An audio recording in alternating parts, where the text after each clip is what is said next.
Andrew Harrop. I'm the General Secretary of the Fabian Society. It's a pleasure to welcome you to this special meeting on the British left's response to China and thinking about the future of UK-China relations.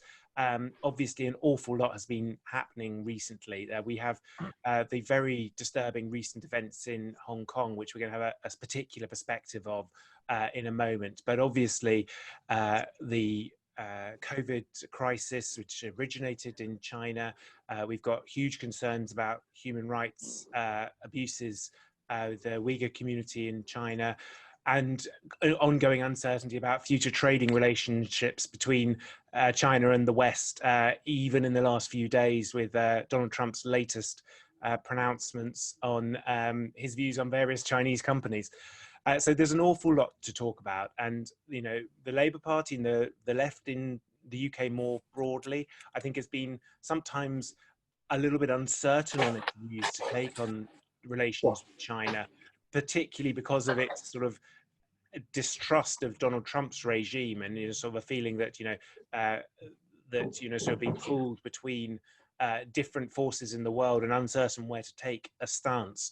But I know that Lisa, who's just written for the new edition of the Fabian Review, including talking about China, has, sort of some very clear views she'll be outlining in one moment. Let me just introduce you to all the speakers that we're going to be hearing from. So after Lisa and Andy, who most of you will have come across before in one way or another, our Shadow Foreign Secretary on the Labour front bench, we'll then be hearing from Cheuk-yan, who is coming from Hong Kong. Lee is the General Secretary of the Hong Kong Trade Unions, and he will be talking from the perspective of the pro-democracy movement in Hong Kong. And big thank you to Lee for joining us, because it's the middle of the night for him, so I really appreciate it. And then we'll be hearing from Reza Afshar, who is a former UK diplomat, and he's now works for the Independent Diplomat and is speaking to us from New York. And then finally, we'll be hearing from Paul Mason, who is, of course, a very well-known commentator and journalist on the British left, perhaps initially known best for his views on economics, but a real authority on security and foreign policy as well these days as well. So that's the lineup. There'll be plenty of time for questions from you and our audience. And what we want you to do is to write in a question in the question and answer box that you've got in Zoom. You've probably done enough of these by now to know how this works. And we will select a handful of questions. And if we can make the technology work, we'll bring you in to ask your own question. If for any reason it doesn't work, then I'll have to ask it for you. But hopefully we'll be able to bring in the people we select. So that's all the introductions. I'm really delighted to welcome Labour's Shadow Foreign Secretary as our first speaker, Lisa Nandy. Oh, lovely. Thanks very much, Andy, for organising this. And thank you to all of the speakers for joining this event tonight. I'm really looking forward to hearing what you and the participants have to say about this, because there's no question it's become an issue that is now much more pressing for the United Kingdom, and something that we have not turned our attention to sufficiently in recent years, in my view, and that we must do now. But I wanted to start by saying that there is a difference between our relationship with the Chinese people, which in the UK is long-standing, is deep and is incredibly important, whether it's through the medical, scientific or other research collaboration that we do with Chinese academics, doctors and others, or through the student and cultural exchanges that we have, of which there are many near me in Manchester. I'm just down the road in Wigan, and which have always been very, very important to the United Kingdom. And there is a difference between that long, deep relationship with the Chinese people and our relationship with an increasingly assertive Chinese government. And I wanted to make that point first, because I think at times this debate in the United Kingdom has been allowed to stray into xenophobia, and the contribution that the diaspora community makes to the UK remains incredibly important to me and to the Labour Party as well. But there is no question that the increasingly assertive nature of the Chinese government has posed real tensions for the United Kingdom, and ones that we've been slow to wake up to. It's been likened likened by many people to a Cold War situation where the UK is being squeezed between two global superpowers, in this case the USA and China. I want to tell you why I think it isn't, and why I believe that this is far more complex than the situation that we faced in the Cold War years. Because on the one hand, we've got the United States, which remains a key partner for the UK, particularly in the field of security, but also in a number of other areas as well. It's an important global player that for a long time has taken a leadership role in many of the multilateral institutions, including creating those institutions that have delivered enormous benefits for Britain and for the safety and security of the world. On climate change, they remain an important partner, even while the current administration seems to be turning its back on the fight against climate change. The leading actors at a federal level, the mayors, the local leaders, remain incredibly important partners for Britain, and the alliances that we've been able to forge between our mayors and theirs have helped us to keep climate change on the agenda and keep making progress, albeit too slowly. But in recent years, an America first approach that the Trump administration brought to American politics has increasingly seemed to morph into an America only approach, particularly seen around COVID and the decision to withdraw from the World Health Organization in the middle of a global pandemic, the trade wars that have developed, which have squeezed Britain quite significantly, and also the scramble for a vaccine. We've seen a rise in vaccine nationalism, which in the end will put all of us at risk. So there's a real tension in the way that we approach that relationship. At the same time, we've got a Chinese government that has been an ally on climate change and intends to be an ally on climate change in the COP that we're hosting here in the UK next year.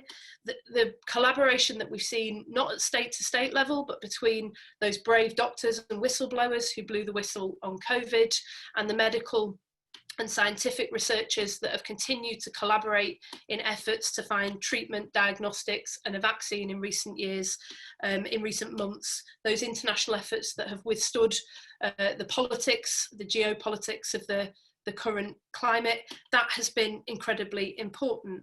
But we've also seen the real problems that developed with the way in which the COVID crisis was shared with the rest of the world. We've seen problems for developing countries with the Belt and Road Initiative, and we may well see that spreading to the UK and other countries as well. There's the appalling treatment of the Uyghur people, which I think has shocked this entire nation and most of the world and demands a response. And of course, there's the treatment of the people of Hong Kong. And I just wanted to take this moment to assert our solidarity with those brave protesters and pro-democracy demonstrators who are standing up for human rights, the rule of law and democracy in Hong Kong. The UK has historical obligations. We also have current ties and obligations that compel us to stand with the people of Hong Kong in that struggle. But those alliances that we've built around the world, all of our alliances that enable us to speak from a position of strategic independence, they're based on those values, and we have to be robust in standing up to them, which in recent months, as you'll have seen, has caused serious tensions between the UK government and the Chinese government as well. So this is a far more complex situation than the Cold War, in my view. And Britain has been incredibly short-sighted in the way that we've approached this over the last decade. In the first respect, because we, for nearly a decade now, have been heralding a golden era in Sino-British relations. Only last year, the Chancellor Philip Hammond was still echoing that approach and that language that began under George Osborne and David Cameron, with little thought to the need to stand up for human rights, the rule of law and democracy as well. But also because in the meantime, we've also been busy destroying many of the alliances that we've traditionally relied upon. We haven't invested heavily enough on a world stage in trying to make sure that those multilateral institutions can reform and survive and go on to prosper. And obviously we've had Brexit, which, you know, I don't want to reopen the debate about Brexit because, as you'll all know, I spent a lot of time campaigning for Remain and then trying to get a deal out that took us outside of the European Union. And I firmly believe that it is possible to have international alliances, whether you're inside or outside of the European Union. And that is the task now that faces Britain, because of the way that we've we've approached not just Brexit, but other countries as well. We've gained a reputation around the world as an alliance breaker rather than an alliance maker. And we are short of allies at exactly the moment during COVID when we're finding that we need them. And that is nowhere more true than in relation to the current approach of the Chinese government. Why? Well, I'll give you Huawei as just one example where we found ourselves very much squeezed between this trade war between the US and China. And in the end, dependent on what our own security services deemed to be a high risk vendor, which has seemed to me and seemed to Labour for some considerable time to be the wrong place for the United Kingdom to be in.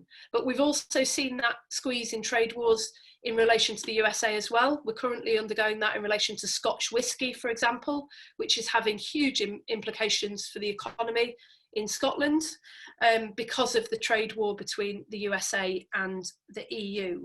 All of this tells me that we need a twin pillar approach to the way that we deal with both the United States and China. And I think in the end, for me, this is what marks the difference between the approach that Labour has taken over the last 100 or so days since Keir Starmer was appointed leader of the Labour Party and I was appointed Shadow Foreign Secretary, and some elements of the China research group in the Conservative Party, because we firmly believe that we need to have a level of constructive engagement with the Chinese government. There is no global problem that can be solved without China, but we have to do that from a position of strategic independence. Constructive engagement and strategic independence are the two pillars that should underpin our approach. We cannot afford to simply do what some people are urging and just simply turn our back on dialogue. But in order to have strategic independence, we have to create a third pole on the landscape between the USA on the one hand and China on the other. And that means that we have to have alliances. Alliances, for example, like the D10 alliance that has been proposed in relation to Huawei, where countries like France, Germany, the United Kingdom, but also Australia, Canada, Japan and others would pool technology in order to provide an alternative. And this is not just true in relation to Huawei and trade, this is also true in relation to dealing with some of the world's most intractable problems. The one most pressingly on my mind is Syria, but also what's happening in Yemen, what we're seeing happening in Lebanon unfolding in real time. It's what Samantha Power calls the coalitions of the willing. If the UN Security Council, the G7 and the G20 are currently unable to act, then we have to find alliances that enable us to continue to do that. Now, we've seen that start to develop belatedly in relation to Hong Kong, with the UK reaching out to Commonwealth partners and others in order to try to formulate a joint approach. That is the approach that I believe that the government must take. It would give us a much more consistent approach to standing up for human rights, the rule of law, press and public freedom and democracy across the world, because our lack of consistent approach in recent years, I think, has diminished our moral standing and made it much more difficult for the UK to make things move on an international stage. And just finally, I wanted to say that there is a bigger backdrop which creates a challenge for the United Kingdom in all of this, which is the multilateral institutions that are currently gridlocked cannot survive without public support. And if you look at what is happening around the world, in China, in the United States, in the United Kingdom and elsewhere, then what you see is a picture of leaders who are able to behave in the way that they behave because public opinion has shifted significantly. Now, this is a huge challenge for the left because I believe that those international institutions are not perfect, but as the former Secretary General of the UN once said, the UN was not created to take mankind to heaven, but to save humanity from hell. And that is the scale of the challenge that we're currently facing if you look at the intractable problems across the world right now. So the left needs a new focus, in my opinion, which learns the lessons from the past, but the right ones, in order to formulate a new foreign policy approach for the future. Lisa, thank you so much. I know there's a huge amount of detail to get stuck into when we get into the question and answer, but I think that's a fantastic opening contribution to knit the China-UK relationship into that broader global context. And from there, we're going to focus narrowly inwards on one of the key issues for China-UK relationships, which is, of course, Hong Kong.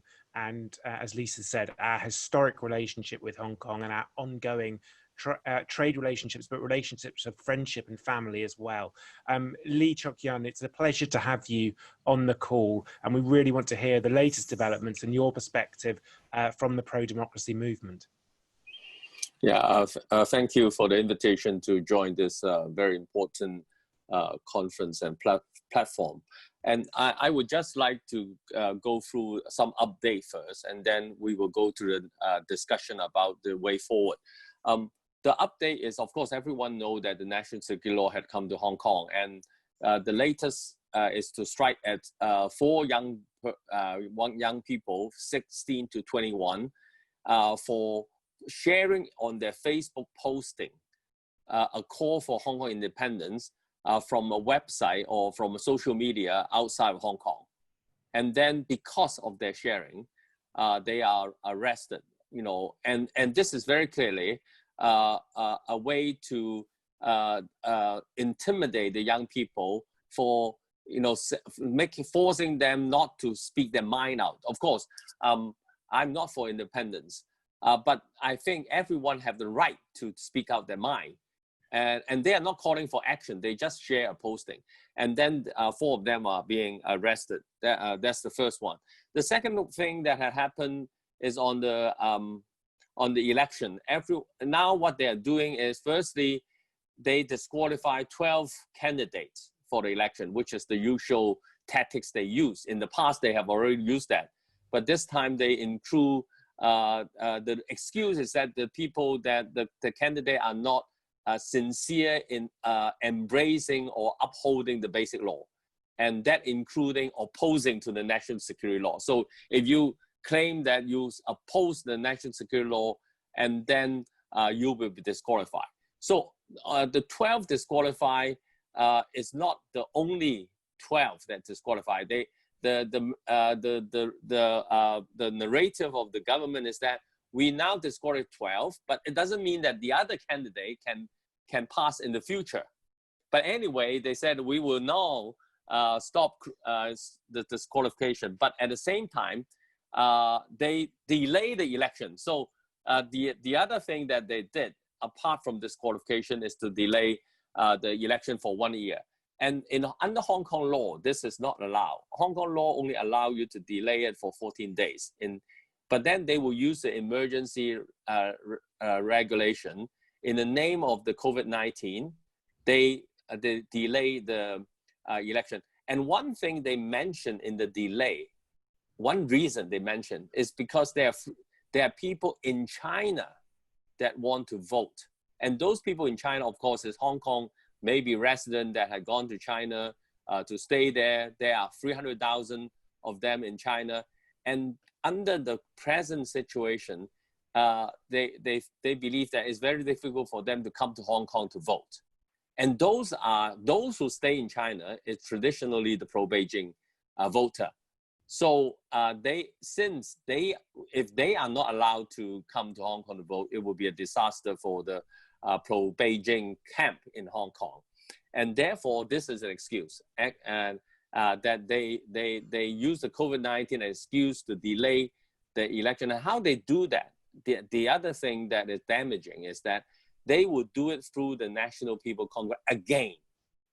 Remember, they have made the national security law in Hong Kong secretly in Beijing by the National People's Congress without prior consultation, without prior even release of any of the contents of the law. And then suddenly it blow out with the 4 crime and very vague and broadly defined, which I have, I think there's a lot of mentioning on that already. But what I want to say is this is the second time in just a month or 2 months that they use the National People's Congress to make another law for Hong Kong. Next week it will happen, to reinterpret the basic law, saying that in the law it said that there should be a 4 years term. So they would define the law to make 4 years into 5 years. This is the magic of the Communist Party. They can play around with this word 4 years and say that This round, it will be 5 years. And what will happen in this, 1 year? Will the pro-democracy legislator already now in place, can they extend the terms to 5 years, or some of them will be disqualified, and then they can do whatever they want with a less number? We are already in a minority, but if they disqualify some of the legislator, then the number will be even worse or even less, so that they can do all the dirty job during this 1 year of you can say vacuum, this 1 year. So we do not know what will happen next month and next week. It will be announced on August 11th. So this is what happened. Again, the whole Hong Kong autonomy, one country, two system is again being destroyed by China through this intervention in the election, delay of election for 1 year. They will use the National People's Congress to reinterpret the law. So this again is a damage to the Sino-British Joint Declaration and one country, two system. So this is the first part about Hong Kong that I want to share. The second part I want to about response of the world on China.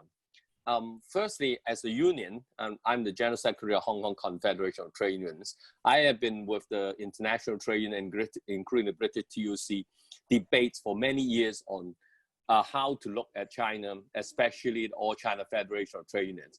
One thing I want to point out that it's very disappointing that my observation that either they are pro-China, or they are absent, or they are, superficial in making some statement, or some individual, of course, some individual unions are very concerned about China and support us.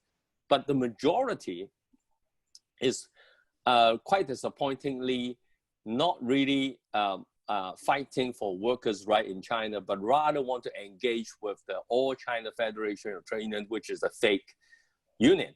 And one thing that I have been arguing against is that, the International Labour Organization have an election of the governing body every 2 years, or every 3 years actually.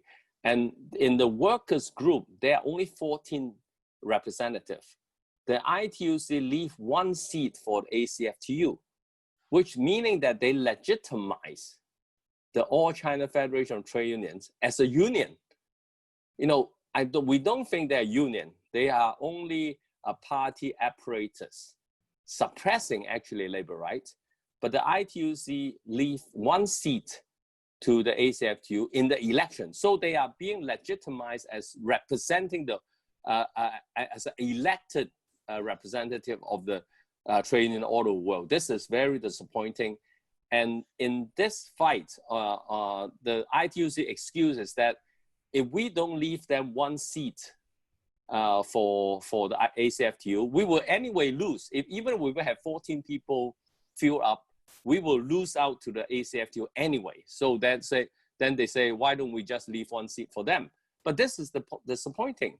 They are legitimizing the ACFTU. So then I would want to go into, after legitimizing the ACFTU, what happened to workers' rights in China? I don't know whether you know about it. I think Paul mentioned, I think in the last meeting, about the JASIC strike. It's a strike demanding for union recognition. And then the workers are arrested. And also the workers and the students had an alliance in that case. And those students are Marxist students in university. And then they are forced to make, arrested and then forced to make confession that they regret what they have done to support the workers in the JASIC strike. And then the whole Marxist society inside all the universities are being reformed. And then the previous Marxist instructor or the mentor that helped support the student to go to factory to organize workers was being removed.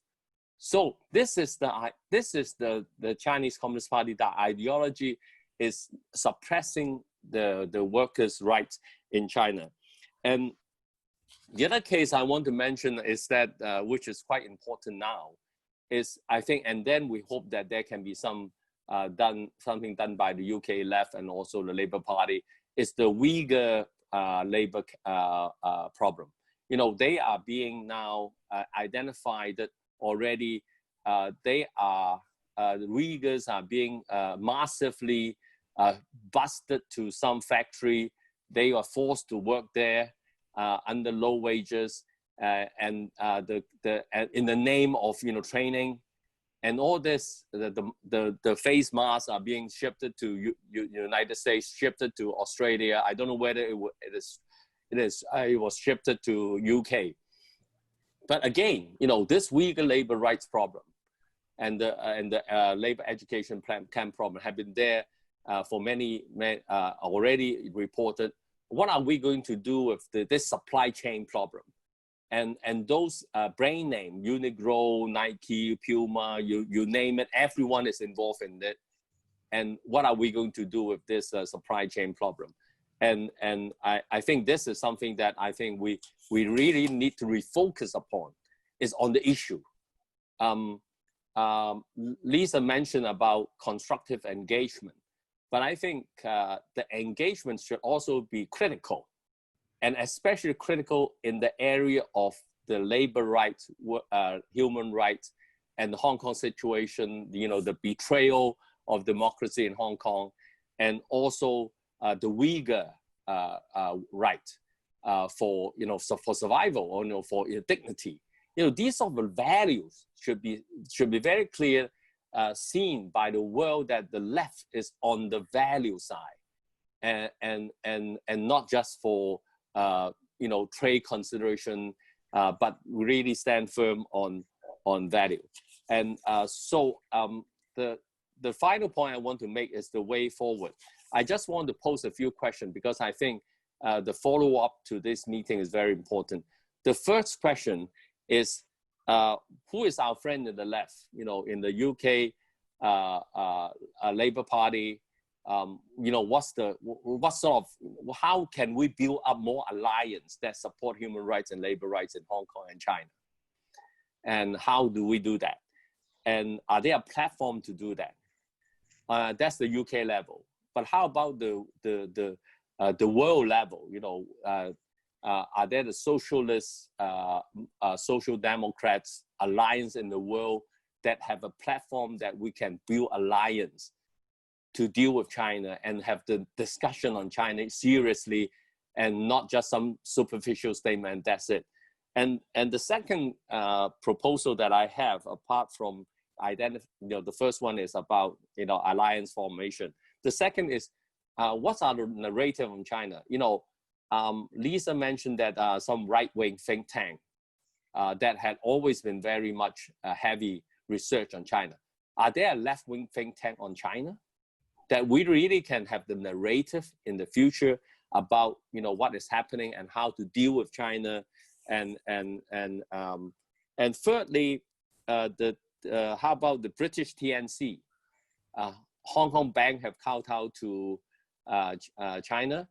The John Swire, which is owned the Cathay Pacific, of course, has sacked a lot of pilots and cabin crew in Hong Kong during the protests, not because of COVID-19, but just because of fun Facebook posting and supporting the protests. And what are we going to deal with this John Swire, which is a UK rooted capital?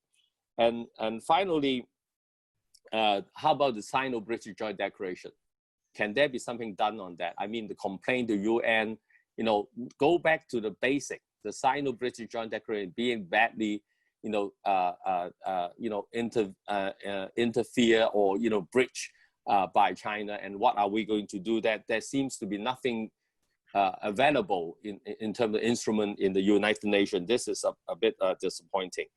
And finally, I think we should all continue to support the labor rights and human rights issues, like the right to strike. For us in Hong Kong, we are fighting for the right to strike because we see the political strike as a way forward to push forward the protest, and how to we have a right to collective bargaining so that we have a strong trade union movement in Hong Kong. And also this applies to China also. So the labor rights intervention is something we are looking for. And finally, I think we should do some follow-up on the Uyghur supply chain. Are there some UK multinational or can there be a worldwide campaign against this exploitation of Uyghur workers in China? So I will stop at this. You know, I think I have been already overdone my time. But I think one thing to conclude is I hope that after this meeting, we can have some follow-up that we can really work on so that we can build a platform for the future. Thank you. Lee Cheuk-yan, thank you so much. And what a practical point to end on, with a list of things that we can take forward together. So let me now turn to Reza Afshar, who is a former British diplomat, an insider at the FCO. So really useful to hear, you know, having left the diplomatic service, you know, your perspective as a former diplomat. Yeah, thanks, Andrew. Thanks very much for having me, and thanks to the other speakers as well for participating. So, and I'm just going to apologise now that this being New York, you're going to have to contend with the construction noise that's going on around me. But I'm going to do something really annoying, Andrew, actually, and take everything out of the China context. There are better China experts than me speaking today.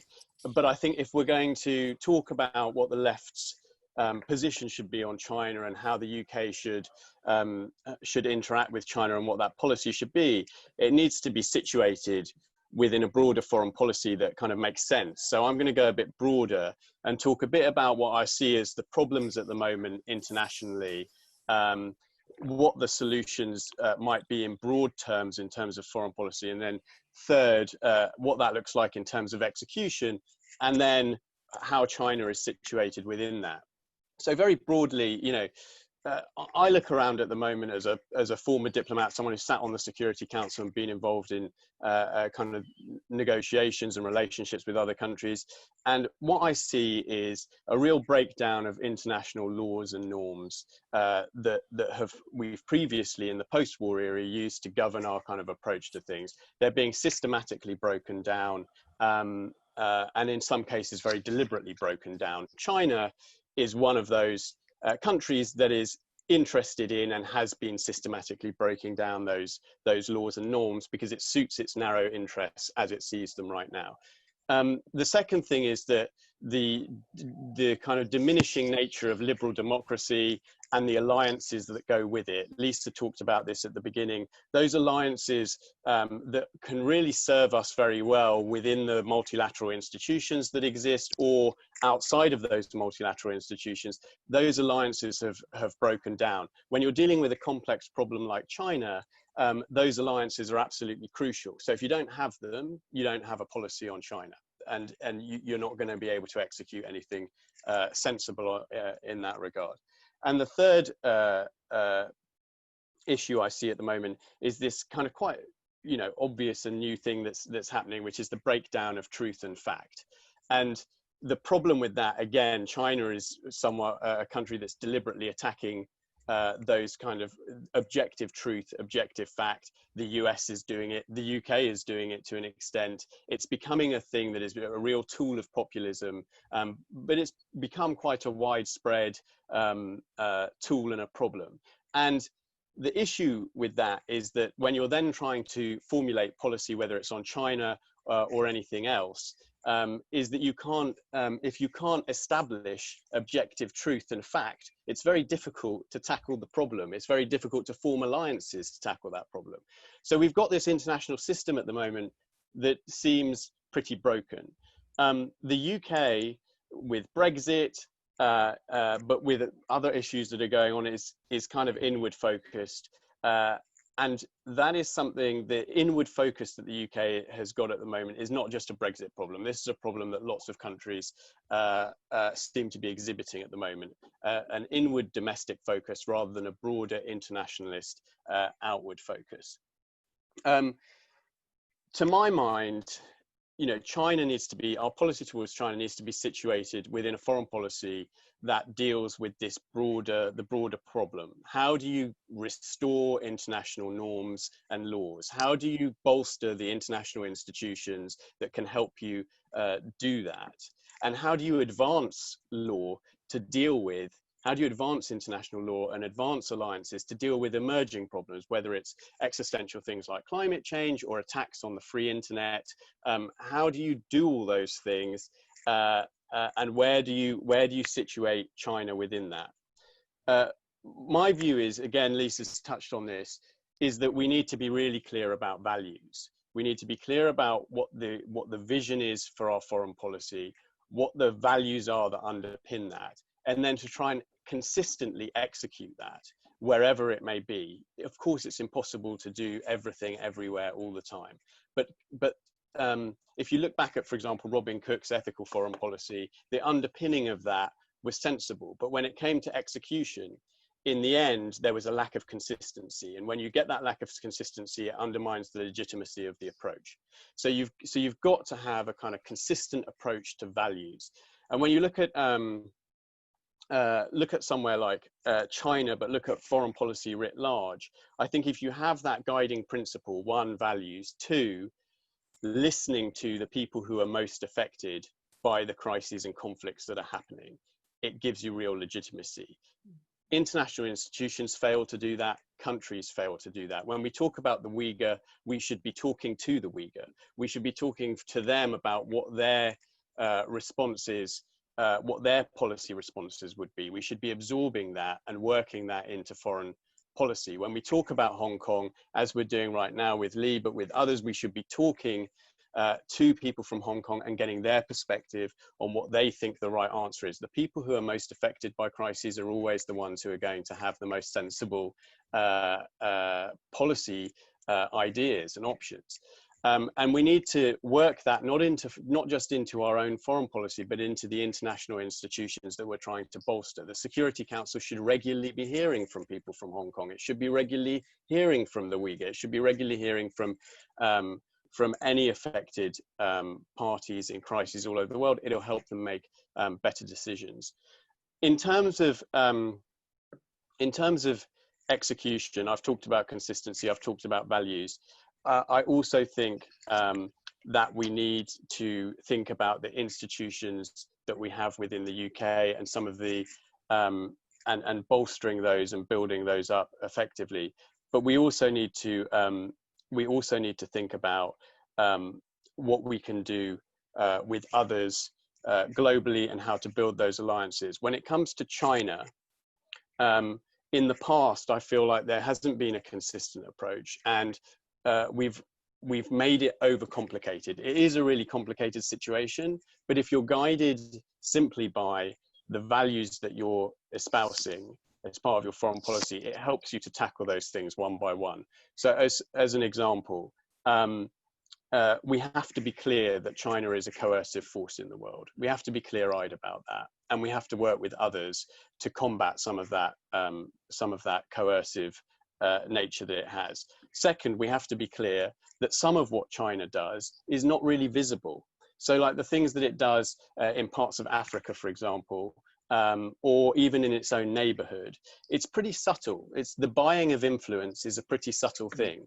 And our tendency is, when we think about China policy, is to talk just about China and what we do with respect to China. But actually, what we could be doing is working to build up and bolster institutions in the countries that China targets. How do we make them stronger? How do we make them be able to resist that influence? What resources do we put into that? And I think we spend quite a lot of time thinking about China specifically, but not about the consequences of what China does.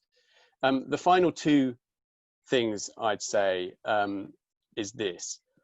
One, I think when we talk about alliances and we talk about foreign policy and we talk about tackling China, we have to be clear that there are tools that we have to be able to use, whether they're diplomatic tools or more coercive tools like sanctions, or whether we're talking, I wouldn't put China in this category, but whether we're talking about the principle of humanitarian intervention.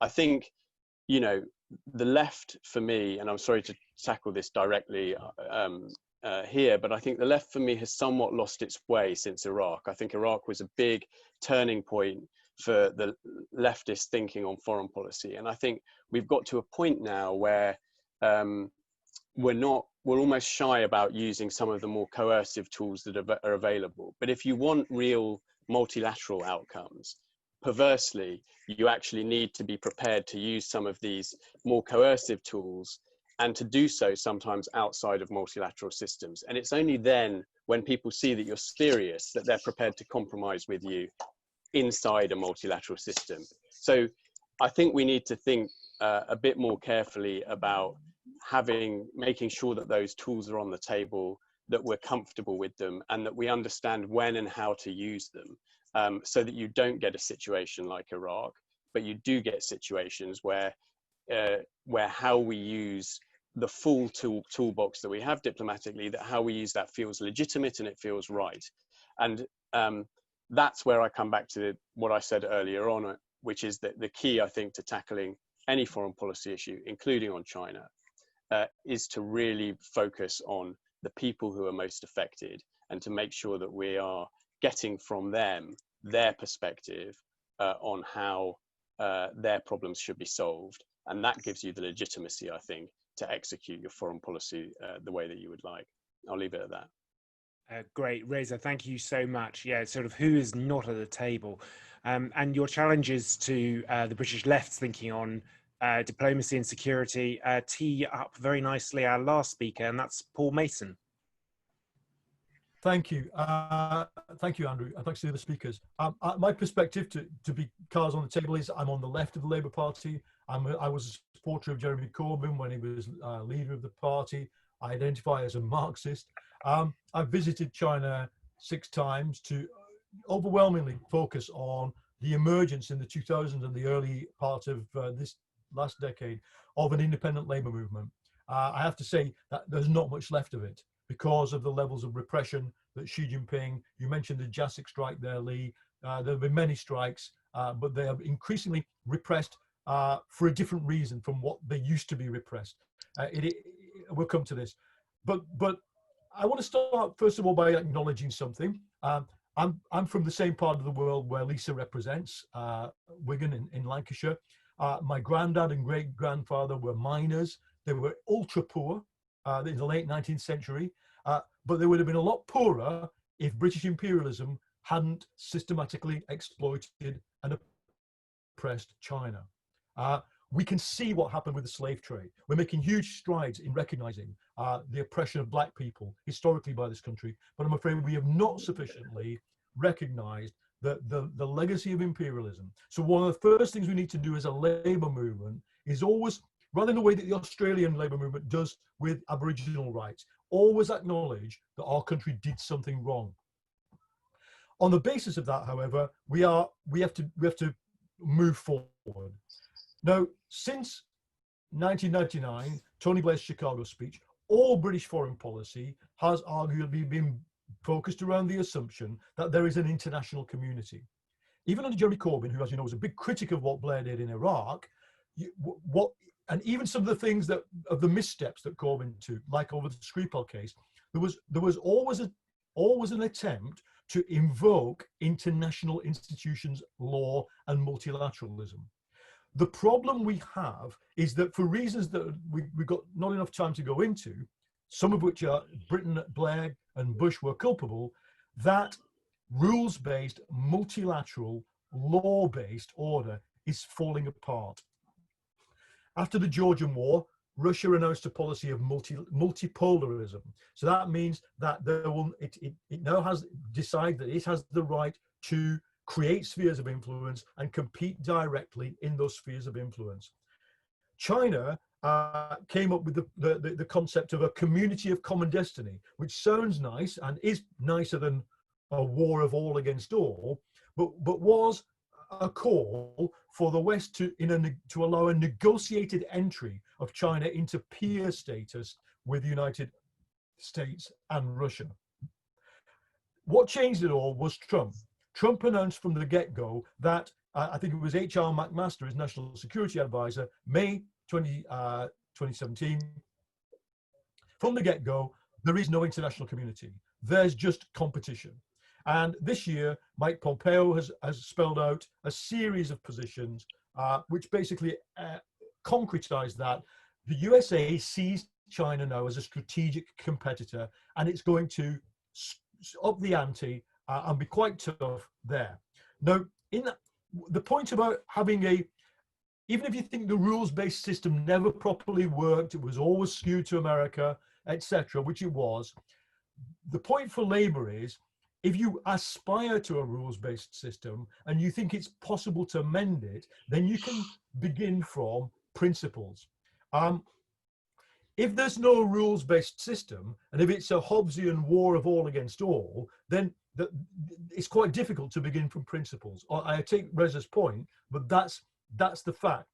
In fact, the last person to deal with this in the Labour movement was the former Labour leader, George Lansbury, who in 1935 had to resign because his pacifist principles no longer fitted the interests of the British working class, which was to fight fascism. And I think we are, not just for the leadership, not just for the front bench, but for the wider membership of Labour, we are in a moment quite similar to the 1935-36. Clement Attlee started, his initial response to the Spanish Civil War was stay out of it on pacifist principles. 2 years later, he was in a trench in Spain with the International Brigade. So we have a strong and long history which we need to examine, that we can draw from in dealing with this. Now, I welcome Lisa's interventions on Hong Kong, on 5G, Huawei. Somebody in the questions has asked, what's the evidence that Huawei poses a national security threat? Well, the government conducted its own review. We have to trust that. It says it in black and white. It's unsatisfactory. I've had personal briefings of a much greater detail, but we have a libel law in Britain. Unsatisfactory is good enough for me. I welcome what you've said, Lisa, about getting the Chinese state out of our nuclear program. And of course, a firm stance on repression in Xinjiang. But the challenge now is to do exactly what I think most people in this discussion are thinking about, is how do we maintain independence from what Trump is doing? Because Trump's clearly driven both by a domestic,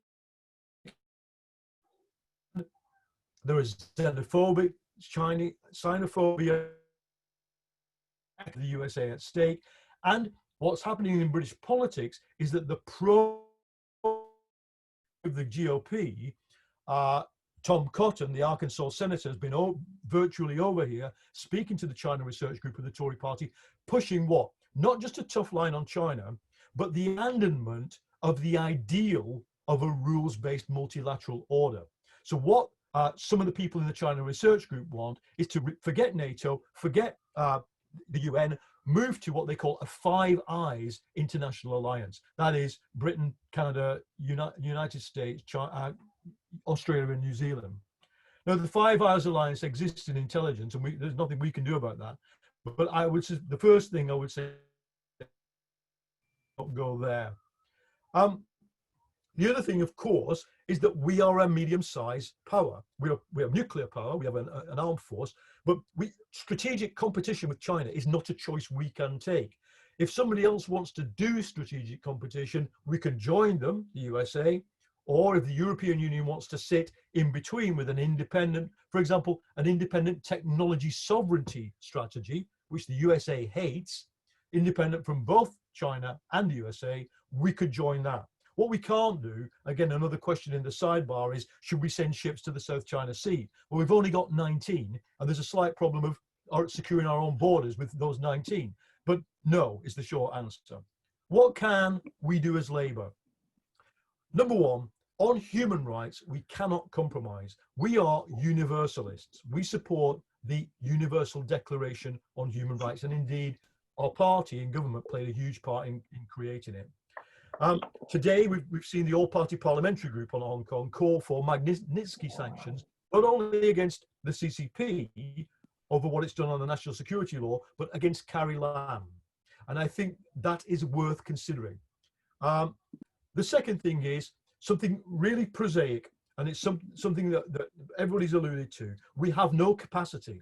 our capacity to understand and engage with the emergent problems of China v USA and China versus human rights is weak in the labor movement. To do this seminar, I've been asking around who in the labor movement is expert on China. And the answer comes back, forget the labor movement, mate. We haven't got any experts on China, full stop. The ones in the FCO, ex-FCO, not allowed to speak in forums like this. So we need to develop a capacity in the labor movement to study what's going on. Entire academic journals exist to study the CCP and its policy. And the basic conclusion of those journals is they don't know what Xi Jinping wants. So we need to up our capacity to understand. The third thing I would say is, specific as a labor movement, we can focus on workers' rights. If this is a new Cold War, then it's very different from with the USSR. There were no Western factories in the USSR. There were not tens of thousands of Russian students propping up the British university system. Now, Xi Jinping's party is the policeman of global capitalism against the Chinese workers. And there are things that we can do. One is we could encourage, you might not mandate, but you could encourage British employers to say that they must deal direct with the workforce without the ACFTU, and that they should encourage factory councils and workers' committees in their factories that they own. There's not much left of British industry, but there are British investors in China. And of course, I've always taken the approach, I've interviewed some of the leading members of ACFTU. It is a state union, but until Xi Jinping came along, it was heterogeneous. Some of the leaders of the ACFTU, I said, what do you see? What do you do when you see the super exploitation of these migrant workers in Guangdong province? They said to me, tears roll down our cheeks. I suspect that those kind of people are sidelined under Xi, but if the ACFTU is to be treated as a union, it has to act like a union. If it's acting like a state, it should be treated like part of the state. Final point, we have to educate Labour's members. There are, unfortunately, let's acknowledge this, of all the institutions in British society that is most penetrated by pro-CCP propaganda and disinformation, our party is probably the #1 institution, I'm afraid. It's not a lot of people, but it's the same people who are pro-President Assad in Syria and pro-Vladimir Putin in Russia. That's the fact. They self-identify, they're open. Now, this is having a big effect now, even though there are a small number of people. Because in the past week, there's been 2 meetings of the left in Labour where people have moved solidarity with tomorrow's Uyghur protest outside the embassy, where one was the Momentum leadership and the other was something called London Labour Left Alliance, where, as I understand it, the decision was not taken to support the Uyghur protest because somebody in the meeting said it's all lies being produced by Washington and Donald Trump. Now, and the people who wanted to support Hong Kong independence, Hong Kong freedom and Uyghur rights didn't have the arguments, nor did they have the confidence to face up to this. Now, if you just imagine that in the context of the 1930s, we're dealing with a dictatorship which has been accused of taking genocidal actions. What situation are you going to be in? You can see the seriousness of it. Now, I want to say here that a lot of the arguments, pro-CCP arguments inside the British left, Labour Party and beyond, are not coming from the classic Morning Star, pro-Vladimir Putin, Russia Today people. They're coming from people who believe in cultural relativism, and they believe that it's racist to criticize China. They believe that there is many different realities, and therefore they're open to the propaganda that Chinese workers don't want workers' rights, that Chinese people don't want democracy, that they are happy. Indeed, I had this quoted to me by a presenter on Novara Media, left TV channel, that the Chinese workers are happy with the dictatorship. So this is believed, unfortunately. The only way to persuade people is to expose them to the voices of the oppressed. And of course, those voices are suppressed, and it's very difficult. I came to Hong Kong to meet NGOs working with people on the other side of the border in Guangdong in 2018. They were young women, aged 21, no social power, no resources, reduced from calling strikes 3-5 years ago now to doing raffia work and embroidery with migrant culture because they can do nothing else. But I think I want to see, to finish, the Labour leadership, which includes Lisa, make an argument to our members that we are not neutral on this. It's not a trendy and cool thing to do to support a state where the mass incarceration, sexual violence, and murder against an ethnic minority goes alongside a crackdown on trade unions in PRC and a crackdown on democratic rights to our own comrades and brothers and sisters in Hong Kong. You can't be a socialist and believe that. So that's my contribution over. Paul, thank you so much. Now, you'll have noticed that our planned hour is almost up, and I thought all those contributions were so great. I didn't want to curtail them. We're going to extend to 15:15, so we will have a bit more time for questions, and we'll go straight into those now. The first person I want to call is Selina Hanley. Selina had a question about trade and manufacturing. Selina, are you on the line? Hi, Selina, can you hear? I've not got her coming in, so I may have to ask her a question for her. So Selina says, China have world domination unless we start producing some of the products that China ship around the world. I think we are too reliant on China economically, and it will only get worse. So that's Selina's question. I'm sorry I couldn't get her to ask herself.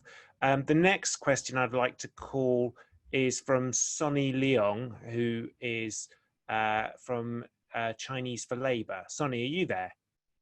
Yes, Andy, thank you. Go ahead. Can you hear me? Yes, you're fine. Right. China has clearly breached the Sino-British Joint Declaration. Why is the government not taking China to the ICJ for determination on the actions, and will Labour put pressure on the government to do so? Thank you. Thanks, Sonny. And then I've got a question from Pete Radcliffe. Hi, Pete, are you there? Yes, I am. Can you hear me? Yeah, go ahead. Yeah. I just wanted to ask what the Labour Party might do in terms of combating the new Chinese regime now, because as Lisa said so well in Parliament, companies based and operating from the UK, like HSBC and Standard Chartered, are aiding the intimidation of free speech in Hong Kong. Some, we know, are also operating on the mainland with no respect for workers' rights and even using the forced labour of Uyghurs. Might not the Labour Party play an important role in organising the labour movement internationally to stop the Chinese regime's abuse of human rights? And might it convene some joint international labour movement response to companies like HSBC, Standard Chartered, H&M and so on that are complying with the Chinese regime's repression? Thanks, Pete. And I'd like to ask Susan Vincent if she could come in. Hi, Susan. Yes, hello. Gosh, thank you. I can't find my question now. Culture. Oh, yes, thank you very much. Well, basically, what I was going to say, could I just say, first of all, a brilliant debate from all the speakers. Thank you very much. Should our young people have a chance perhaps to learn Chinese and the culture of China as part of their education, which will help surely relations for future generations? And maybe learning about the slave trade is useful, but also isn't the history of Anglo-Chinese relations and generally the history of China important? And I'm sure it would actually engage a lot of young people today and have a full understanding of China. And if they can, some of our younger people can learn Chinese, it must help for the future. Thank you very much to all four of you. So let's go very quickly back to the panel. If you could all be very brief in your responses so I could get another round in. Cheuk-yan, could we start with you? Yeah, thanks for the question. Firstly, about I think Sunny's question about the breach of the Sino-British Joint Declaration, which I also mentioned. I think there should be a, as Reza said, some put it in the international institution And the only international institution that are able to do that, deal with it, is the United Nations. And it's sometimes quite disappointing that the United Nations Security, the Human Rights Council, invite Carrie Lam to speak on the national security law and not the voice of the people. You know, how to change that, I think. You know, the UN is losing its credibility because it gives the voice not to the oppressed, but even in Human Rights Council, they are giving voice to the government. So I think that is one side, something that we have to tackle, and I hope that Lisa can, you know, push forward this proposal to the United Nations and through the ICJ to ratify the situation whereby they have breached the Sino-British Joint Declaration. And Pete's question about is also what my concern is. You know, how the labor movement or the in UK can you deal with your employer? You know, and no matter where they are supporting China in suppressing Hong Kong, you know, supporting national security law, or like I said, Cathay Pacific has sacked a lot of pilots and crews because on the asking of the Civil Aviation Authority in China. So can there be something done? And the other thing about workers' right, I think I want to mention is that the Chinese workers' right is always in my heart, and we have always been supporting. But apart from that, the One Belt, One Road had lots of workers' right problem all over the world under the Chinese state enterprises. They are in Africa, they are in Asia, everywhere in South America. And I have organized together with ITUC some mission to look at the workers' rights situation under Chinese capital. And I think this is something that the international labor movement that based on our concern on workers' rights can work forward more. And Susan's question about Chinese culture, of course, we welcome there are more cultural exchanges between between China and UK. But in this cultural exchange, I think one thing I want to make sure that everyone is aware of is the Chinese Communist Party is now very much like the feudalistic society back in, or the emperor states back in, 2000 years ago, with a dictator. Recently there's a question, they begin to burn books from the library or in China in 30-something states. What happened about Chinese culture 2,000 years ago? One of what we call the first emperor in China, he burned book. Yeah. Now 2,000 afterward. Lee, can I stop you there, and we'll let the other panelists in. Sure, please. Sorry to do that. Reza, would you like to? Yeah, very quickly. I'll keep it very brief. On the Sino-UK agreement, I mean, yes, we should be looking at, how to articulate the fact that there is, I think, a clear breach in that agreement and what that means. Whether you do that through the UN or you build, as Lisa was talking about earlier, a coalition of the willing, whether you just build a coalition of people who sort of back your position on whether that agreement has been breached, doesn't really matter. But there needs to be a kind of approach that is clear that the agreement has been breached, and if the agreement is breached and null and void, what are the consequences of that? And China, to a degree, needs to be made to feel the consequences of it. On trade, I mean, trade, is also a diplomatic tool, and I think going too far down the road of imagining that we could produce all the things that China produces, I think is not realistic. We can't do that.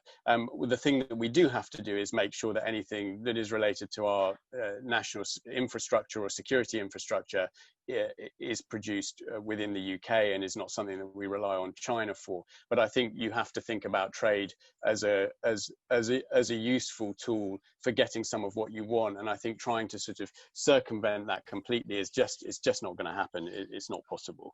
The question, Susan's question on kids learning Chinese, yes, absolutely. I think, you know, coming from the Foreign Office and seeing, you know, it's quite difficult to find people with that kind of expertise and learning that they've had throughout. I think it would be hugely beneficial if we encourage the learning of Chinese in our schools. And I also think we should do more to encourage more Chinese students to come to the UK as well, but not just in the things that traditionally they've been coming here for, sciences and maths and so on. I think we should have an open door policy to Chinese students to come to British institutions and learn the liberal arts as well as other things. I think that cultural exchange is useful. I didn't cover Pete's, but someone else can do it. To Paul, and then we'll go to Lisa last. Yeah, with regard to Pete Ratcliffe's question, the thing is that the British government currently it's trying to carry out a complete review, a so-called integrated review of foreign, defence and security policy. That review is stalled for the very obvious reason that the whole situation has changed. COVID changes it, and the renewed Cold War between Britain and China changes it. Now, I think, I have to be honest, I think we are entering in the 21st century a world of superpower bloc rivalry. We might want to stop it, but if the further down the route of it existing we get, the more we have to adapt to it.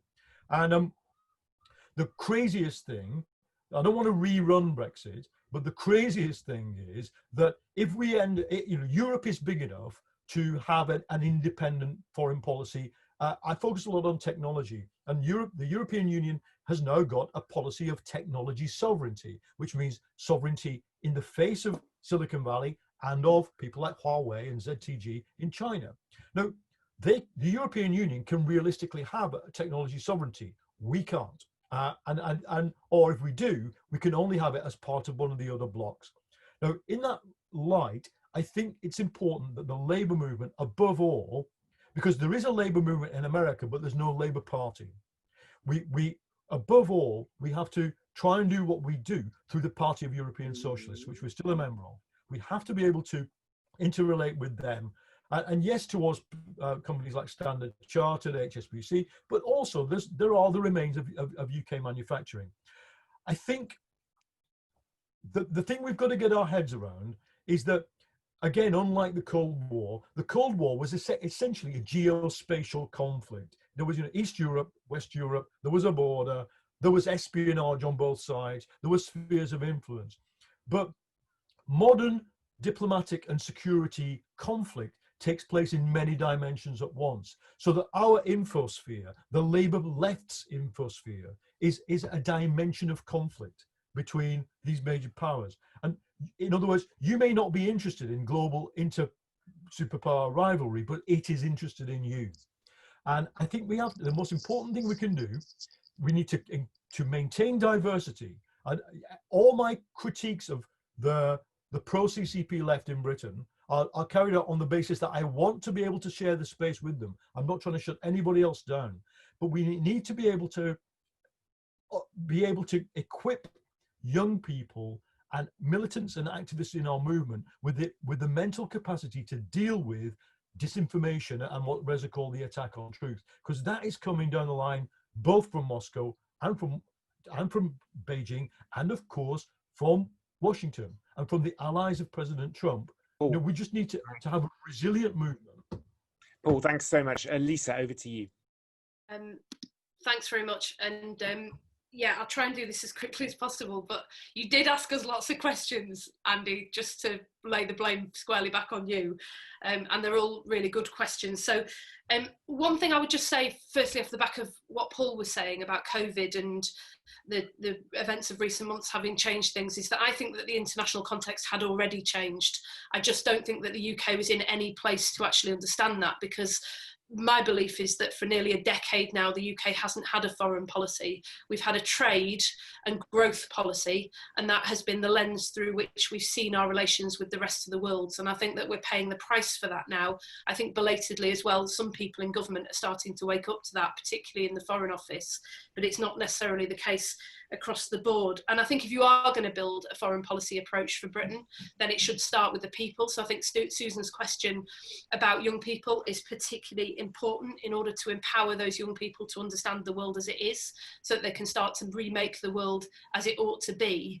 And I would just say very briefly on that as well, that there's a sort of assumption, I think, often when we talk about foreign policy, that it's something that perhaps the elites in Britain are interested in and nobody else is. I can say, as somebody who represents an area that's recently been deemed the red wall in Britain, that in red wall areas like mine, people care very deeply about our relations with the rest of the world, not least because it's their sons and daughters that often go off and fight in the wars that we wage in other parts of the world. And there's been some fascinating work by Sophia Gaston, who is now at the British Foreign Policy Institute, looking at attitudes around internationalism. There is strong support for internationalism out in the country, in different parts of the country, that the Tories, I think, don't largely understand, and Labour has to understand it and work to empower people in those areas to be able to participate in these debates, or we will not get a long-term solution.